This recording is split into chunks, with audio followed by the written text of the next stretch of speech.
Welcome to the 6th episode of the newly named Young Terps podcast, presented by Viner Consulting. This is your host, Mason the Intern Viner. And your co-host, Jordan Viner.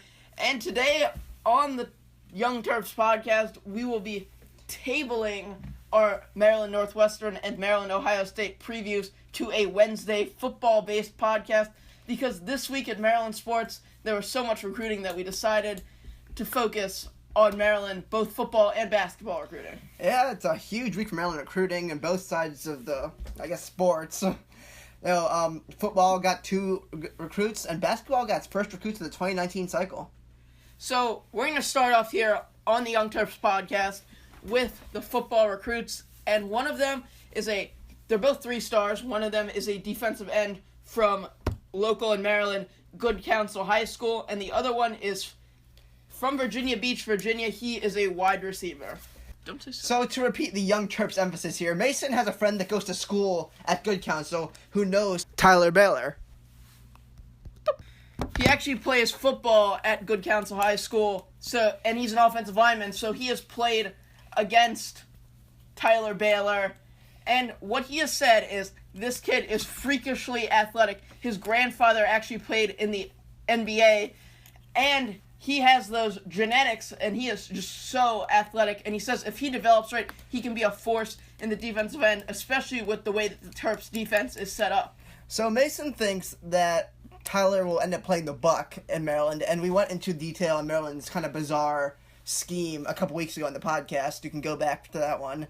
He kind of fits the mold of Maryland, what they want at the buck position. They want long, athletic guys who can get to the ball quickly, do some coverage, and also are great pass rushers. What the Terps are doing as of right now is not using the buck position in pass coverage. But what Tyler Baylor can develop into, especially with Rick Court, the Maryland strength and conditioning coach, is really going to be amazing. The muscle that these players have gained that you're able to see in the TerpTalk videos from Maryland Football Media Day is these guys look really in shape right now. That's really important, especially, you don't want to expend your starters too much. You want to be able to switch them out, and you want to have a deep roster, and strength and conditioning is essentially doing that. Well, that's why these 3-star guys are so important. I've said this time and time again on this podcast, is 3-star guys build a foundation. Tyler Baylor will be a red shirt his first year. That's how you build a program. You get guys into your system, redshirting, doing the strength and conditioning, and just taking that time to learn your system and really be a part of it. Well, I don't mean to keep hammering the same point here, but I think this also plays back into what Mason said about how important are football rankings really. I'm sure you're going to get some standout guys who are 4-stars, but these 3-star guys, they're almost as important, if not as important as the 4-star guys, because they established that base Mason was talking about. Well, you're really talking about a guy from Good Counsel High School in Olney, Maryland. Good Counsel is a really highly regarded high school, and getting a 3-star from a school like Good Counsel is a big recruit. I mean, this guy plays in the WCAC. It's a big thing. That is the Power Football Conference of America. Well, for those of you who don't know, WCAC stands for Washington Catholic Athletic Conference, and Mason is right. They are one of the premier athletic conferences in the country for high school sports. And as we were seeing with basketball, too, later, getting the WCAC pipeline for all Maryland sports is crucial to building long-term DMV to UMD leverage. And to keep going on that point, his tweet for committing to Maryland said, "Mama don't have to go far to see me play." This DMV to UMD is working. I'm truly amazed on how much it's working. Of the 18 commits in the class, 14 are from the DMV, including the 2 that we got this week. So, Tyler Baylor isn't only in competition for the buck, he's also in the competition for the other side of the Maryland offensive line, because this guy is 6'4", 280 as of right now. So he has the defensive end side, but he also has the athleticism to play the other side of the Maryland defensive line in the buck. Yeah, and this guy really is a good player. He was offered by Georgia and Tennessee. He looked into going to Penn State, seriously, but they didn't offer him, which, let Maryland move in to get him. So you can't undervalue these 3-stars, as Mason keeps saying. These are really good athletes, they're really good football players, and we should be happy that we're getting them. I mean, this guy speaks to what DJ Durkin is doing at the University of Maryland. and how he is completely committed to controlling this area. Tyler Baylor is going into a defensive line, looking into the future, that has so much talent. You have Brayon and Brandon Gaddy in the middle, and then you have this mix of guys, freshmen that are, for this year, that are playing either the buck or the defensive end position. This is a really talented group looking into the future. And all this depth at the outside is important because of how much we ask of the outside rushers in this set. They are expected to rush as hard as they can every play, so having as many of them as possible works wonders for the pass rush. It keeps them fresh. So I'm going to go back to an interview that we did on Maryland Football Media Day with Kingsley Opara, the nose tackle for the upcoming Maryland football season, or as he put it, the expected nose tackle on experience, meaning that if a guy like Tyler Baylor can come in and prove something to the Maryland football coaches his true freshman season, he will play. Kingsley told us in that interview that the best guys will see the field. And that's something that DJ Durkin has emphasized in the first 2 years here, is the best guys are going to play if they're freshmen or not. There's not a lot of seniority rules here. You saw this last season, they played so many freshmen. It's just the best players will see the field, and it helps their development down the line. So, also when we spoke with Josh Woods at, again, the Maryland Football Media Day, he said he's a senior this season, and he doesn't really know at this point going into camp if he's going to get to play this year, but he said, all I want to do is win. Those are such big words to fans like I am, that all these guys want to do. They don't care if they play. They just want to see this team win. And that is so important to see. That is something that we're going to hit on more in the next podcast, the football one.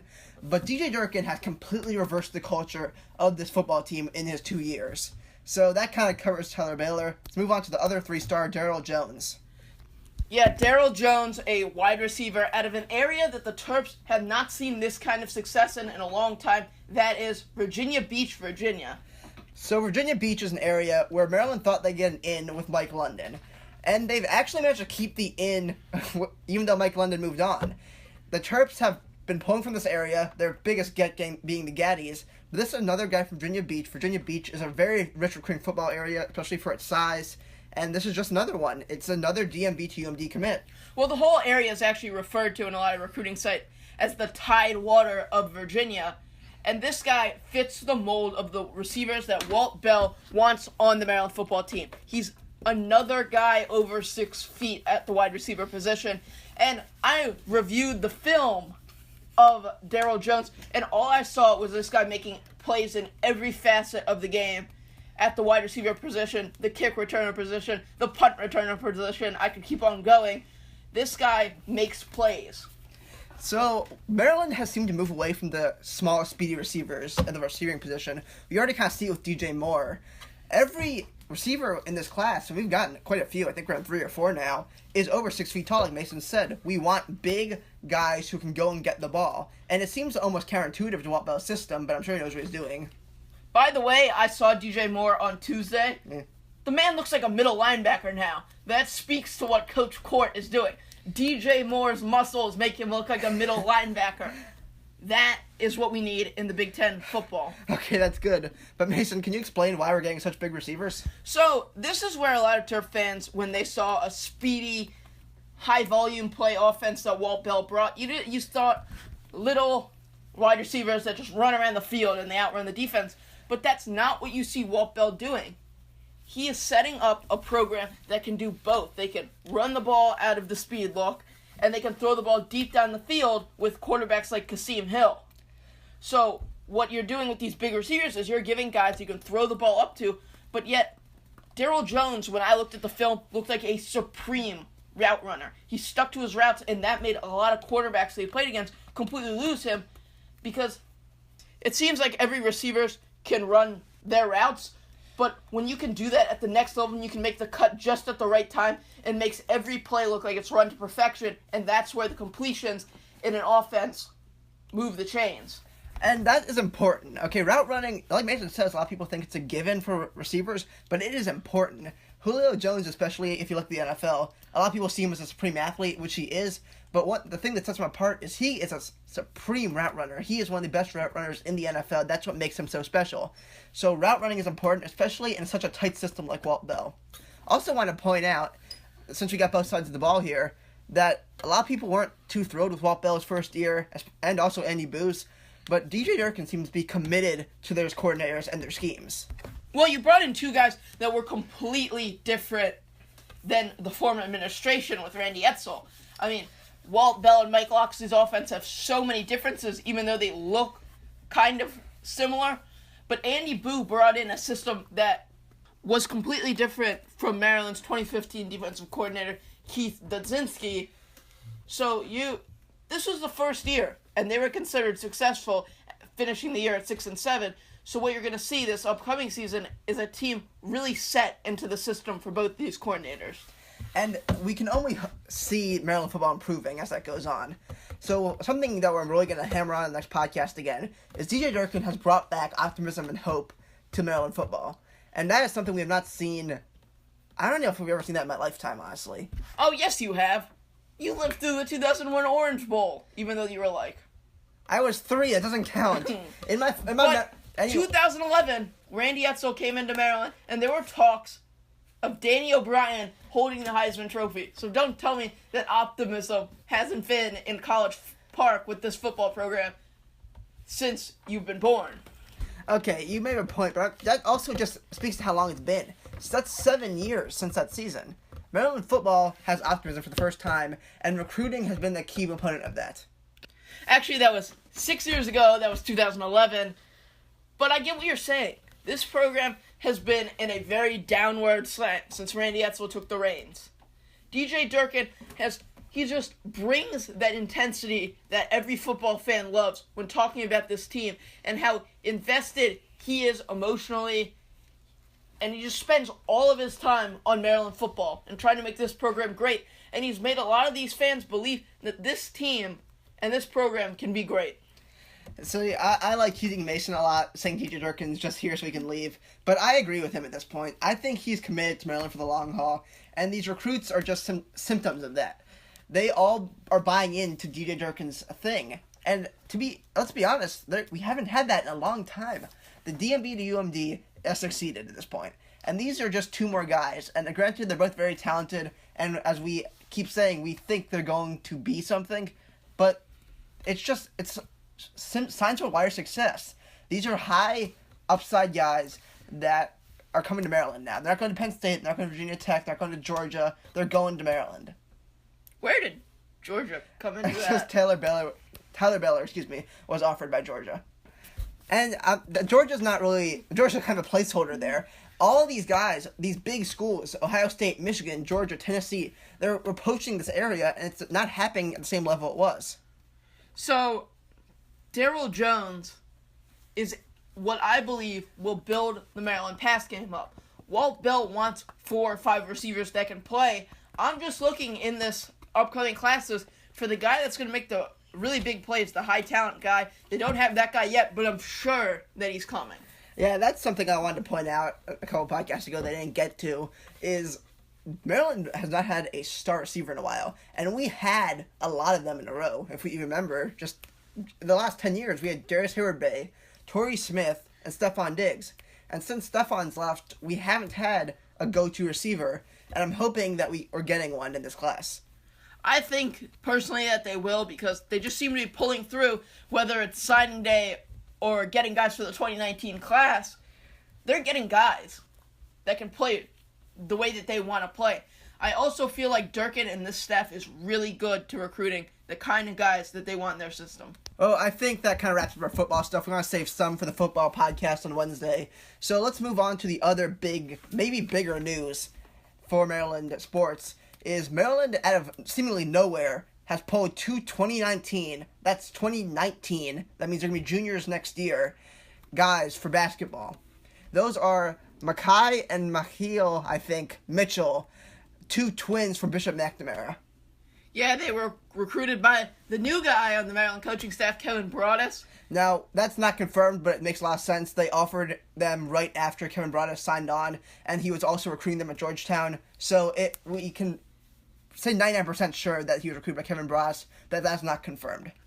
These guys, Mekhi Mitchell is very highly rated in ESPN's rankings for the 2019 class.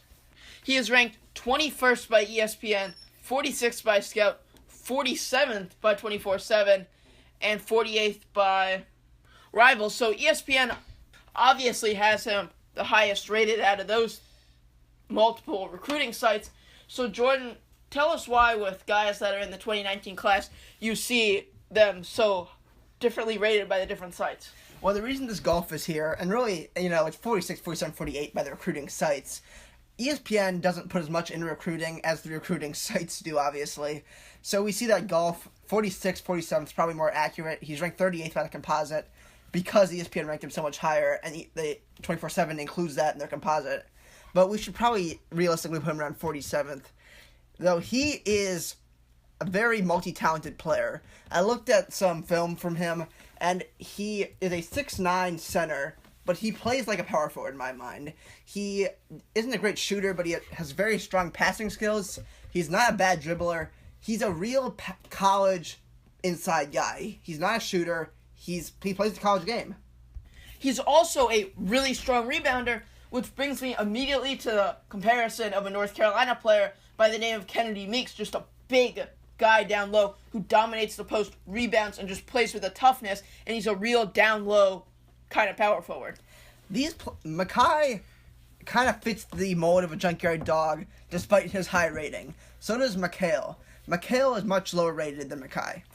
Yeah, Mikhail is at 93rd by Scout, 102 by 24/7, 107 by Rivals, and 101 by the 24/7 composite. And this is a package deal here, is what it seems to be. Yeah, Mekhi and Mikhail have been a package deal really for their whole lives. They've known that. They want to play together, similar to Tiki and Rodney Barber in the NFL a while back, and that they wanted to play together their whole lives, and they're going to. Mikhail, there's not necessarily less talented than Mekhi. The issue is he was injured almost his entire freshman season at Bishop McNamara, so he's less developed as a player, and he doesn't have much to go on by recruiting services, so he's ranked lower. It's kind of sad for Mikhail, but he's still going to the same school as Mekhi. So that's where I see the fault in these recruiting sites is that so he was injured for 1 year. 1 year that generally guys play JV basketball. But in the case of big guys like the two Mitchell brothers, they're thrown straight to varsity. So for Mikhail, it was a big miss his freshman year playing at the varsity level. But by the time he finishes his senior year and he's off to College Park, I believe that he'll be close to the same level as Mekhi. You'd hope so. Mekhi shows a lot of potential. He does need to learn how to shoot. He's unfortunately a very poor shooter. That's his big flaw in his game. But he's so good at everything else. You feel that if he can learn to shoot, he could be a top guy. Please, fans of Maryland, please stop saying that the big men for the Terps need to learn how to shoot. We need one guy that just wants to stay down there and play Big Ten basketball and beat the other guys up as much as they beat our guys up. They don't need to know how to shoot. They're big men. Wow. Okay. Well, that's the thing with Mekhi, though, is I'm trying to say is his scoring in general is unfortunately really weak. Same for Mikhail, actually. So they have one guy on the court that can't score. That might not be a bad thing, especially when you're bringing in a guy in the 2018 class like Jalen Smith, who, as we said in the first episode of the TerpTalk podcast, or then known as the TerpTalk podcast, he can score. So maybe bringing in Mekhi and Mikhail Mitchell, it's not a bad thing that they can't score. I see your point here, but the problem is there's two of them. So those are two down low guys. And we need to remember, too, this is not setting up for 2018. This is setting up for 2019, the year after. So we don't know if Jalen Smith is going to be around necessarily. He might make it to the pros. So this is really hard to project on what the Terps will need because so many players will be gone. Look, this is what so many Maryland fans have been begging for. A big man that can beat the other team up. just like the Big Ten teams like to beat Maryland. We need to clarify, this is Big Men. There's two of them here. I know this is kind of hard because Maryland, I don't know if it's ever had twins in basketball before, but there are two of them here. This actually kind of reminds me of when Maryland was supposed to get the Harrison twins in 2011. So this reminded me of a conversation that I actually had at Maryland Football Media Day. He's a big basketball guy, and he told me that it was a blessing for Maryland that they didn't get the Harrison twins. And personally, I disagree with this. I think if they were put at the pinnacle of a program, they could have really performed, but that's just my own opinion. Back to the Mitchell twins. I'm having trouble staying on topic on this podcast. But the Mitchell twins, Mason's right. The junkyard dog mentality of them is important. It brings something that Maryland has lacked, kind of. Now, we hope we get it in 2018 with Moses Brown, but these are scrappy guys who will be able to compete. They're both played in the UA Under Armour 16 circuit for the ironically named DC Blue Devils. Both Mackay and McHale, points to rebound ratio was really high. They had a lot of rebounds from that points they had. For example, McHale, who's the lesser rated of the two, put up 6.5 points a game and 6.1 rebounds per game. That's nearly 1-to-1. Mackay wasn't far behind. He averaged 2 rebounds less than points per game. There are rebounding guys. That is their thing. They're rebounding defensive junkyard dog guys. So 6-6 for rebounds and points, and 7-7 for rebounds and points is what I like to call the classic bench double-double for a big man. So if these guys can come onto the Maryland bench, remember they are going into their junior year. They still have a lot of development left at the high school level. If they can give that to Maryland off the bench, that can push Maryland up if they hold some of these 2018 guys into the 2019 season as a championship contender. So this is something that we need to consider too, which is how does this affect 2018 recruiting, and does it? So I was talking with Wayne today. We only got these guys today. And he said this probably means of the big men Maryland's looking to get, Moses Brown and Silvo de Souza, that probably only means one of them is coming. Because that's going to make a crowded front court if they don't make it. Now, Moses Brown, I know, expects to be a top draft pick in 2019. But if he doesn't, this might affect him. So, I don't see it that way. I see it as a Kentucky way. These guys are betting on 1 year. One and done. You mean Moses Brown and Silvo de Souza? They are betting, just like the Kentucky guys do, on being one and dones. I don't see a big problem with that, and if they do end up getting injured, don't play well enough, they're going to be there for the 2019 year. But as you said, these guys are 6'9". They're not big. They're not NBA centers. No, they're not. And Mackay is actually the center here. McHale is kind of a power forward, but they're both basically post players. They play in the post. They can't really shoot.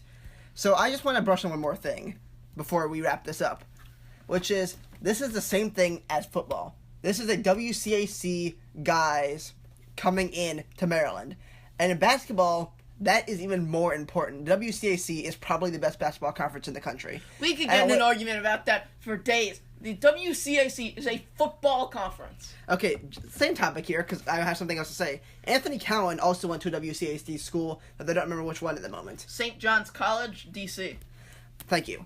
So, if we can open up this pipeline, WCAC talent is legendary. I'm talking NBA superstars come out of WCAC, and we need to get in on that. Yeah, that's the same thing. It's football and basketball. That is the premier athletics conference of America.